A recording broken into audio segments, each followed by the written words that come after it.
Eh, Assalamualaikum warahmatullahi wabarakatuh. Perkenalkan kami dari kelompok 5 kelas IPA 2. Di sini kami akan menjelaskan mengenai replikasi DNA. Nah, anggota kami yaitu ada saya sendiri Putri Maharani dengan NPM 2010-303013, kemudian ada Laila Aisyah Masyhudi Putri dengan NPM 2010-303082, dan yang ketiga ada Chairunisa dengan NPM 2010-303088. Nah, setelah Watson dan Crick menemukan model DNA yang merupakan heliks ganda berpilin pada tahun 1953, maka muncullah 3 macam hipotesis mengenai cara atau model DNA yang bereplikasi. Replikasi DNA ini merupakan proses penggandaan rantai ganda DNA. Replikasi DNA terjadi sebelum pembelahan sel. Nah, ada 3 macam replikasi DNA. Yang pertama yaitu ada model konservatif, yang kedua model semi-konservatif, dan yang ketiga model dispersif. Nah, untuk yang pertama di sini ada model konservatif. Model replikasi konservatif ditandai dengan rantai ganda DNA induk langsung membentuk salinan berupa rantai ganda DNA baru tanpa ada pemisahan rantai ganda DNA induk terlebih dahulu. Pada replikasi pertama, dihasilkan 2 rantai ganda DNA yang terdiri dari 1 rantai DNA indukan dan 1 rantai DNA baru. Pada replikasi yang kedua, rantai ganda yang terbentuk di replikasi pertama langsung membentuk salinan DNA yang baru lagi, hingga akhirnya menghasilkan 4 buah DNA, 1 DNA tetap yang merupakan induk DNA yang utuh, dan 3 DNA merupakan DNA yang baru. Nah, ini ada gambar dari model replikasi model konservatif. Untuk selanjutnya akan dilanjutkan oleh rekan saya.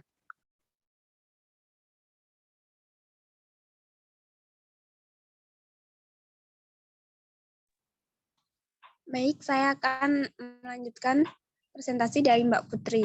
Yang kedua itu ada model semi-konservatif. Model semi-konservatif ini dikemukakan oleh Watson dan Crick, menyatakan bahwa rantai ganda DNA induk melakukan pemisahan terlebih dahulu sehingga terbentuk 2 buah rantai tunggal DNA.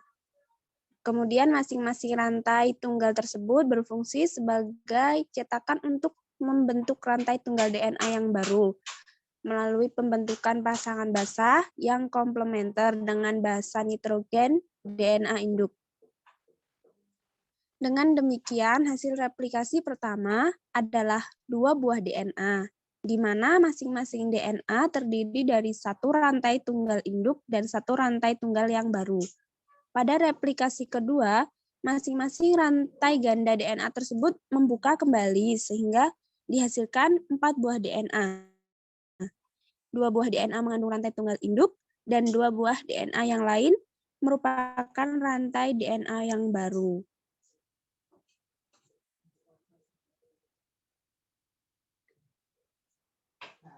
Nah, bisa dilihat gambar dari replikasi DNA model semi-konservatif.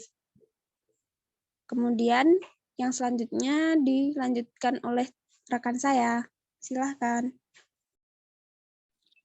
Baik, di sini saya akan melanjutkan presentasinya, yaitu yang ketiga, model semi-dispersif. Model semi-dispersif ditandai dengan rantai ganda DNA hasil replikasi pertama maupun replikasi kedua dari DNA induk mengandung segmen campuran antara rantai DNA induk dan rantai DNA baru. Artinya, rantai ganda DNA salinannya terdiri dari 2 rantai tunggal DNA yang masing-masing mengandung segmen, bagian atau potongan DNA induk dan segmen DNA baru. Nah, ini merupakan gambar dari replikasi DNA model dispersif. Tampak bahwa dari rantai sel gandanya akan membentuk masing-masing yang mengandung sel induk dan sel DNA baru, seperti gambar yang terlihat.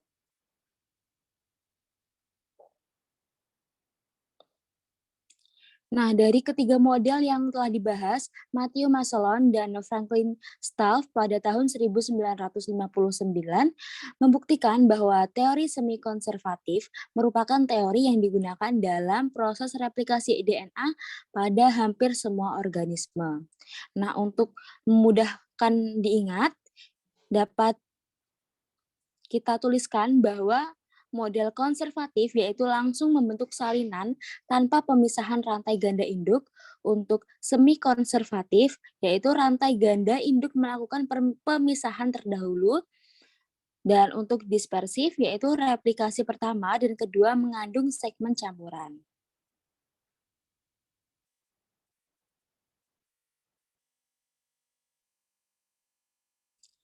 Nah, mungkin cukup sampai di sini presentasi dari kelompok kami.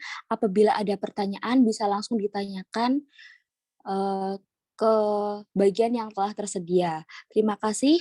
Mohon maaf apabila ada kesalahan. Wassalamualaikum warahmatullahi wabarakatuh.